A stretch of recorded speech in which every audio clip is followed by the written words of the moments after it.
There is a moment in many films, often quiet, sometimes chaotic, when a character pauses and asks, "Why am I here?" It's a question that transcends genre and time, and it sits at the heart of existentialism. This philosophical movement, popularized by thinkers like Jean-Paul Sartre, Albert Camus, and Søren Kierkegaard, grapples with the absurdity of existence and the search for meaning and the haunting awareness of human freedom. But cinema, more than any written work, gives life to these ideas in motion, sound, and even silence. Film doesn't merely discuss existentialism, it embodies it. In The Truman Show, Truman Burbank lives a life carefully constructed by television producers. Every sunrise, every friendly neighbor, every heartbreak has been scripted for an audience he doesn't know exists. His world is perfect, too perfect, and it's only when he begins to question that perfection that his existential crisis begins. What makes The Truman Show such a powerful exploration of existentialism is not its dystopian premise, but its ordinary horror. How easily a comfortable lie can replace an authentic life. Truman's final act, stepping through the door into the unknown, echoes Sartre's notion of existence preceding essence. Truman rejects the essence others have assigned him, choosing instead to define himself, even if it means facing uncertainty and loneliness. When Truman bows and says, "In case I don't see ya, good afternoon, good evening, and good night," it's both a farewell to illusion and an embrace of freedom. Yet we might ask ourselves, how many of us live in our own Truman Shows, comfortable, curated, and afraid to walk through the exit? Ridley Scott's Blade Runner raises one of cinema's most profound questions. What does it mean to be human? The replicants, artificial beings designed for servitude, develop emotions and self-awareness. They long for life, not eternal life, but simply more life. Their rebellion isn't just physical, it's existential. In their final moments, especially in Roy Batty's haunting Tears in Rain monologue, we see the raw terror and beauty of consciousness. Sartre argued that humans are condemned to be free, burdened with the responsibility of choosing and creating meaning in an indifferent universe. The replicants in Blade Runner embody that torment. They are forced to face death with open eyes, knowing that meaning cannot be given, only made.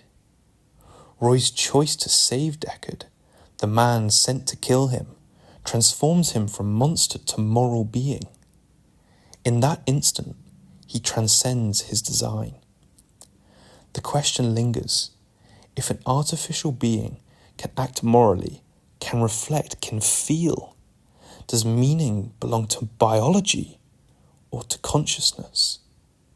And Blade Runner refuses to answer. Like all great existential works, it hands the question back to us. Not all existential crises happen amid dystopia or death. Sometimes they unfold in quiet hotel rooms beneath neon lights. Sofia Coppola's Lost in Translation captures the subtle ache of disconnection in a globalized, overstimulated world. Bob and Charlotte, strangers adrift in Tokyo, find a fleeting connection amid their shared alienation.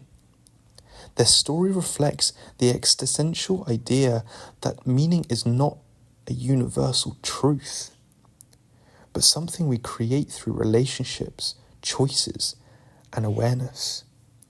The film's brilliance lies in the restraint, the things left unsaid, the small gestures that carry emotional weight. When Bob whispers something inaudible to Charlotte before leaving, we realize that some meanings cannot be articulated, they must simply be felt. Isn't that, perhaps, what existential authenticity is about? Not the loud declaration of purpose, but the quiet recognition of one's own existence, mirrored briefly in another's eyes. In Everything, Everywhere, All at Once, the absurd reaches cosmic proportions. Evelyn Wang, an exhausted laundromat owner, discovers infinite versions of herself across countless universes. Each version represents a choice she could have made, a life she could have lived. Yet, rather than clarity, this knowledge brings chaos.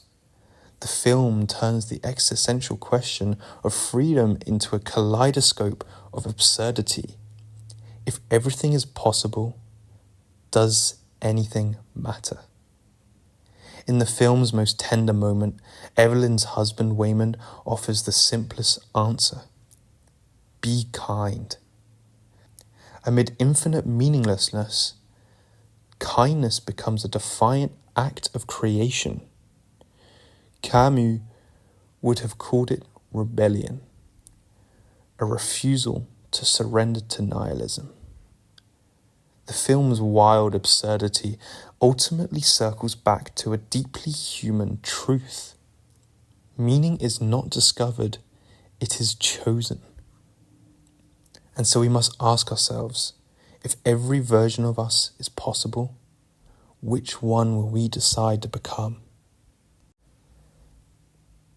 Existentialism in film is not just a philosophical exercise, it is a mirror held to the audience. When we watch Truman step into the unknown, or Roy Batty face his morality, or Evelyn choose compassion over despair, we confront our own reflections. These films do not answer the question of meaning, they reveal the impossibility of escaping it. Perhaps that is the ultimate purpose of existential cinema, not to comfort but to awaken. To remind us that the meaning of life is not found in the script but in the act of living. So when the credits roll and the lights rise, one question remains echoing in the dark. Are you the author of your own story, or merely reading from someone else's script?